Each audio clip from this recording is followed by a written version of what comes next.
Hello everyone, this is Erik, the Asian movie enthusiast, and this is another DVD collection addendum video. Yes, I am still collecting DVDs and Blu-rays. I'm actually behind in this playlist, so I'm going to do a few videos over the next few months, but I usually catch up near the holidays, so I will be behind for most of the year. But there is a variety of countries of origin, as usual, and I got a big box set here to start us off, and let's just do that. Yes, it's the Hong Kong classic franchise. I already reviewed one of these on my channel, Mr. Vampire, the 5-disc box set. Yes, this actually I think just came out. It was just released a few months ago because if you've followed my DVD collection playlist, I actually already have the first 4 films of this franchise, but in various forms. A few of them are the Malaysian releases, etc. And I really have been wanting to get Vampire vs. Vampire for a while, which is like an unofficial 5th installment. But that's the one I've been looking for a few years now, because there was a Vampire vs. Vampire release, but it's out of print.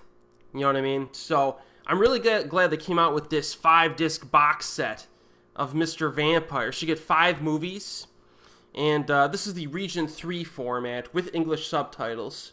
You could get this on Yes Asia or any number of websites now. And they also sell these separately again as well too, especially Vampire vs. Vampire. So basically, as I mentioned in my review of the first Mr. Vampire film, this is one about the hopping vampires. And you have some good guys, and they face off against some hopping vampires, and it's pretty fun stuff. You can check out my review. I kind of like these cartoonish DVD covers for this set. This is pretty neat.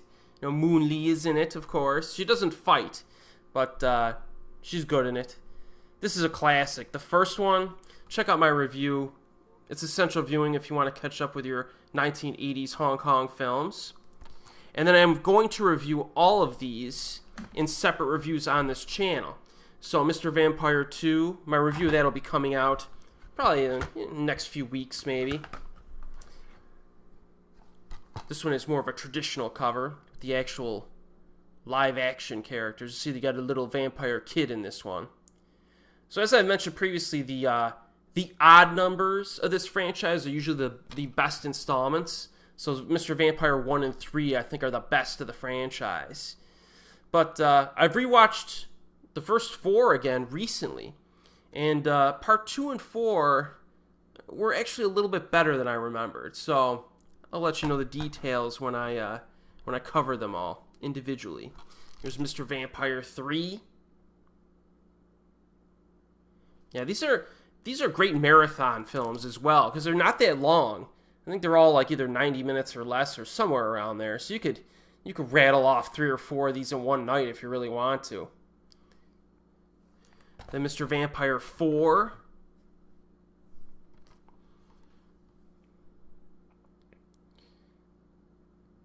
Yes. They have come out with some Mr. Vampire kind of films over the past 20 years, but a lot of them haven't been quite as entertaining as the original set. And then I was actually kind of surprised when they included Vampire vs. Vampire in this set, because there are a handful of unofficial 5th installments, because you have Mr. Vampire 1 through 4, which are numbered, but the numbering stops really after that. And you have some other ones like A Chinese Vampire Story. I don't even know if Magic Cop is kind of an offshoot. It's kind of odd. It's confusing. Like which is the 5th official installment? So the fact that they included Vampire vs. Vampire in this set, does that mean now that we should consider this to be the 5th actual installment of the franchise? Well, I hope so, because this is one of the better ones outside of the original 4, in my opinion. And I have not seen this one in a while, so I look forward to rewatching it. So yeah, this was a pretty nice haul. I was so surprised when they re-released Vampire vs. Vampire, because I've been looking for it for, a while. Over a year maybe, because I wanted to add it to my collection, and nowhere to be found. Nowhere to be found. So I'm like, well, I'll never be able to get it then. And sure enough, it comes out of nowhere. So it's nice to see still some physical media get some really solid releases. You know what I mean? So I'm extremely happy with this little purchase here. This is, again, Region 3, English subtitles. Not really any special features, though. No, I don't think there's any special features, but you get all 5 films, and this was like, I want to say it was like $50 or somewhere around there. So that's actually a pretty good deal, especially considering how a few of these are really hard to find now. So, yeah, good pickup. That was big. Mr. Vampire. So look out for my reviews on, you know, the next 4 of those, and maybe a few more even I'll review in the near future. Now we have a few more films here that I've reviewed in the past. We got Painted Skin. These movies, I believe there's 3 Painted Skin films. I reviewed all of them in one video on my channel. So look up Painted Skin, it's all in one video. I cover the film from 93, 2008, and 2012. These are Hong Kong, I think China co-production type things. So basically, I'll give you the plot synopsis of the 2008 version, just to give you an idea. There's a commander, okay? This is during the Qin and Han era. And a commander tries to lead his troops in a raid on bandits in the desert. And in the process, he rescues a beautiful woman, played by Zhou Xun, who is one of the best actresses around. And he brings her back with them. However, he has no idea that this woman is in fact a fox spirit in human form, and she needs a regular supply of human hearts to maintain her human form. So you also have Zhao Wei in this, who I also really enjoy. You know, I covered her a bunch of times on my channel. She was in Green Tea, which is my favorite romance of all time. So having these 2 actresses in a film is big. Check out my review. I review all 3 films, and actually all 3 films are worth watching. I only have the last 2 here, the modern ones. The original one from 93, or at least the earlier one from 93, is, I believe, on YouTube, so it's worth watching. These are the Region 3 DVDs. Again, this is the Hong Kong release with English subtitles, no special features. This one also has Donnie Yen in it as an added bonus. So yeah, these are really nice, like, fantasy, drama, romance, action kind of hybrids.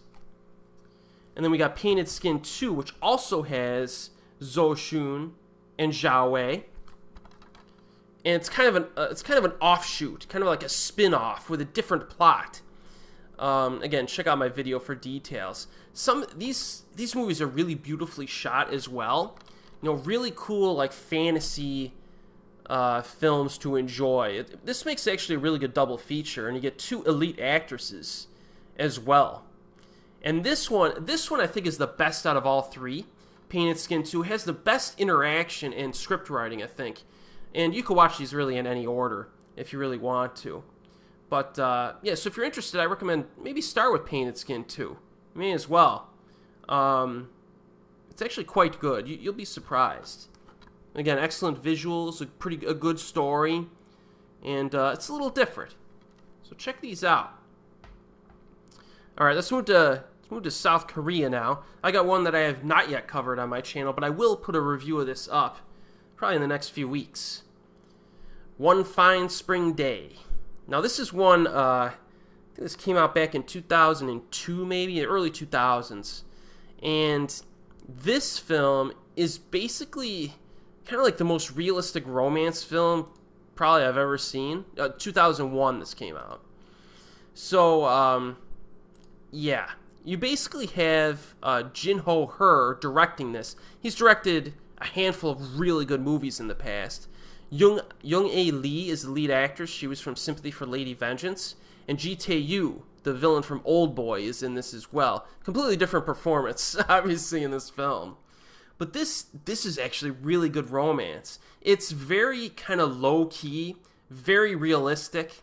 You know, this is not a cinematic type, you know, I guess a mainstream type of romance film that's like a crowd-pleasing romance with a lot of lovey-dovey stuff and crazy plot developments and comedy. It doesn't have any of that. This is basically just a stripped down, realistic romance film that is actually very good. If you want a film that gets into like the nuances of the relationship and kind of like the realistic problems that can creep up, this is one to check out. Because I know some people don't like watching romance films, and I'm talking both men and women. I know a few girls who just hate romance films because they're too idealistic. You don't have to worry about that with this one. You don't have to. Very realistic film. So I'll do a full review on this. And yeah, check this one out. This is the Region 3 again release with English subs. No special features, I don't think.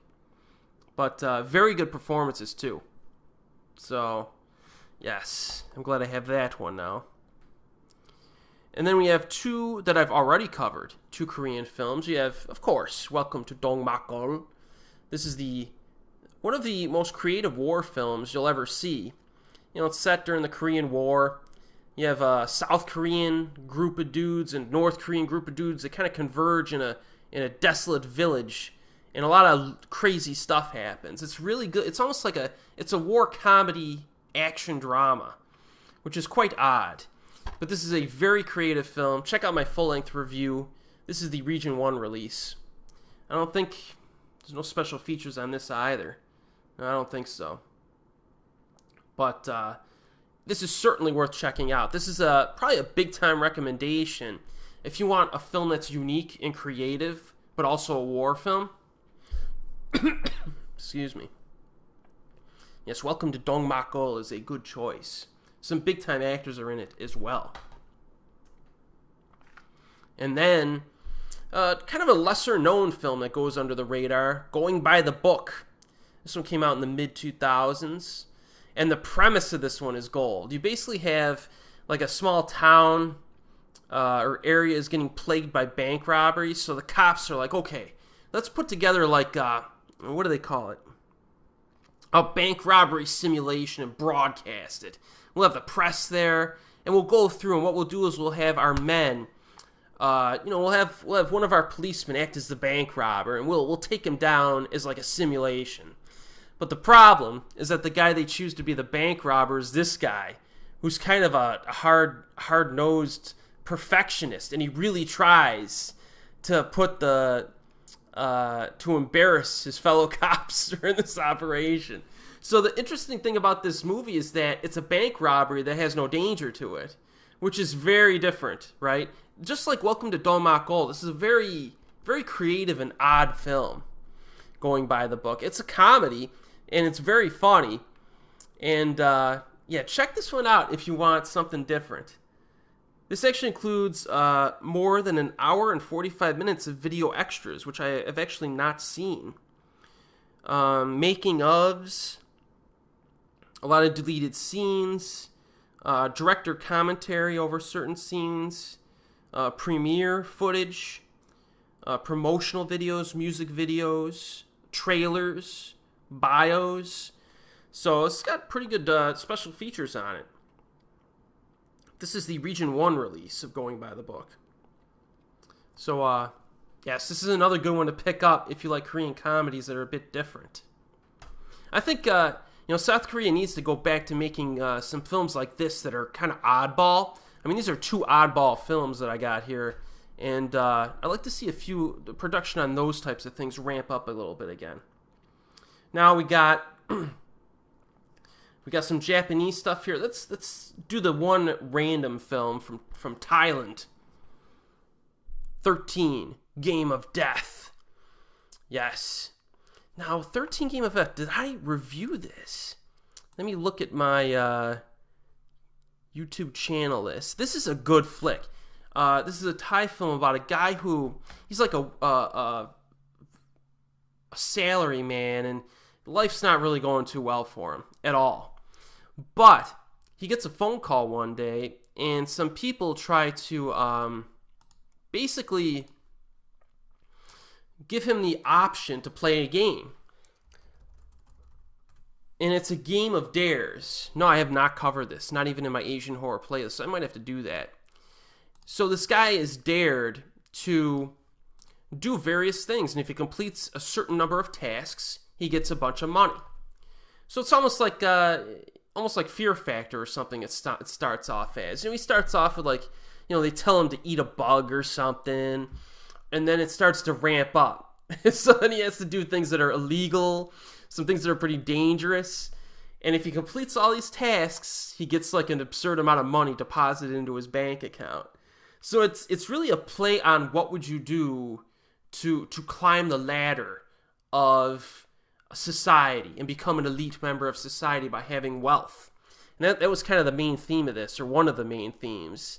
And this is a good flick. It's a thriller with a little bit of horror in it too. There's some scenes that are a little bit difficult to sit through in this. It gets pretty nasty. This has a making of and a trailer and teaser. This is the Region 1 release. Yeah, this is really cool. The back of this says a taut, psychological, and supernatural thriller. I don't remember any supernatural elements to this. Am I losing my mind? Yeah, I don't think so. But it's more of a thriller, psychological thriller. And it's very fast-paced and fun to watch. 13 Game of Death. It's good. Now let's do the Japanese films. We got a big one. Big one here. Sakaguchi. This is a big action flick from recent years from Japan. Reborn. This is the Region 2 release. This is the Eureka release. Now this has an introduction from the filmmakers, some trailers, not a whole lot else. Not a whole lot else in terms of special features. But this is a DVD Blu-ray combo pack. So this one's a basic action flick. Sakaguchi's some badass special forces guy who retires, of course, but he gets roped back into beating the crap out of people and taking them out. I have a separate review of this on my channel as well. I go into the details as to why I like it. This is the type of thing that I wish Japan would produce more as well. Some of these like no-nonsense, violent action flicks that have some pretty cool choreography to it. Sakaguchi is good.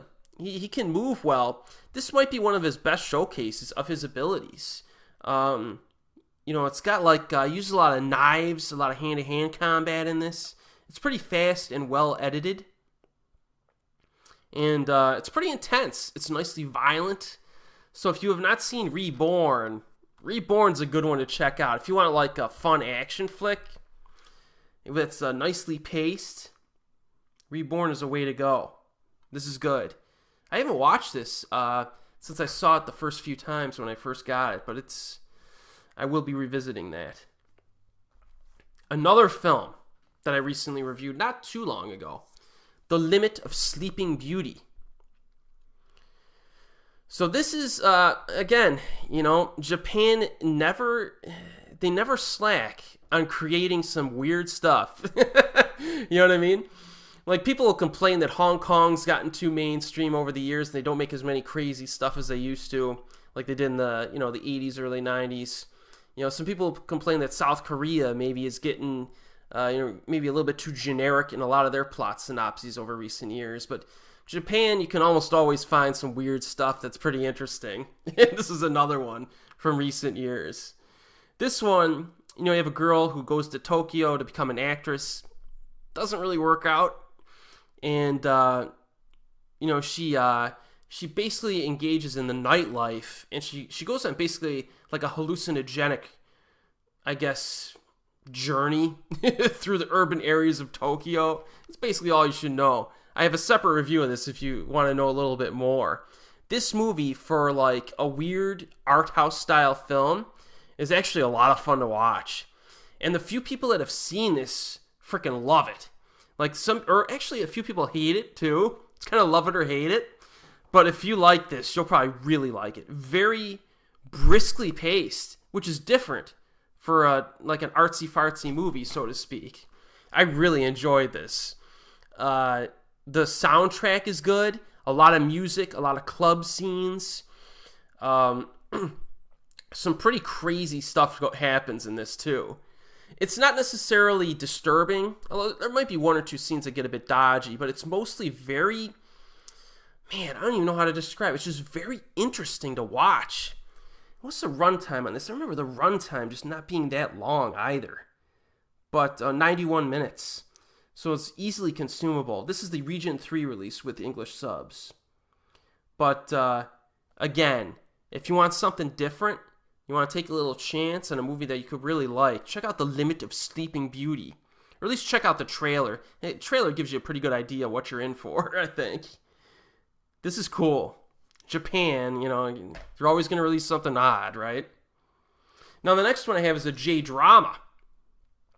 A J-drama. And I think I also reviewed this on my channel. Let me take a look here. It's getting to the point where I've reviewed so many things that I forget what I've reviewed in separate reviews. And I did review this. This is Bayside Shakedown. Also known as Rhythm in Police or something for some reason. I could be wrong. I think this is a legit DVD. It's the Malaysian release, which I've always assumed were legit. And some people tell me they're not. Regardless, this is a good show. And it's actually, it was actually quite popular when it came out back in 1998. And, oh, actually, that's the movie I reviewed. Did I review the show too? I may or may not have reviewed the show. No, I reviewed the movie. So I did not review the actual show. I might review this if I see that it's actually kind of available. But it's about a group of investigative. It's about the investigative division within the Tokyo Metropolitan Police Department, and you know they solve certain crimes and whatnot, while another division of the police department handles like some of the more higher profile stuff. It sounds generic, but this is actually really interesting. I really like this. Yuji Oda is the lead actor, and he does a really good job in it. So if you can find this and you want like a Japanese police procedural that has a bit of comedy to it and it's just different. It feels different. You know, check out my review of the theatrical film, and I give you a good idea of why I feel that way. But yeah, this is a pretty cool DVD set here. I would say check out the first movie. You know, Bayside Shakedown from '98. And if you really like that, try to track down the TV show and some of the sequels. And then finally, we have a DVD, or a CD, I'm sorry. Yes, I still buy CDs as well. Love Bites. This is a Japanese all-girl metal band. I don't listen to a lot of metal. I think this is considered power metal or some form of it. But these girls are pretty intense, and I have a few of their prior albums. They came out with another full album and then a limited album as well. And this is good stuff. Like, they're very musically talented. They can play. The only criticism that I have with these Love Bites albums is that I can listen to them multiple times in a row in my car, but after a little while, it just feels like maybe slightly repetitive in terms of its, I don't know, the types of songs that are played, because almost every song, is pretty intense. It's like bam, bam, bam, bam. Whereas like Bandmade, they like to mix it up on their albums, which kind of annoys some of their fans, because some of their fans want every song to be heavy, but they're not. But I think the rhythm of a Bandmade album works a lot better, and I could just keep a Bandmade album on in my car for months and just, you know, listen to it constantly. Whereas Love Bites, after a while, I feel like I need a little bit of a break. But that's a testament to how intense a lot of this music is. It's actually really good. They have good choruses to a lot of these songs as well. Very good guitar and drums and that type of thing too. So if you're interested in like a legit good quality intense music, Love Bites is a good place to go. You know what I mean? Obviously Bandmade I recommend as your number one priority, but some people like Love Bites even more. So yes. Every time these ladies come up with an album, I'm probably gonna buy it. And there's not many bands that I do that for nowadays. So that's the haul. You know, there's the Mr. Vampire set is the highlight. Now my next DVD collection addendum video is going to be a little insane.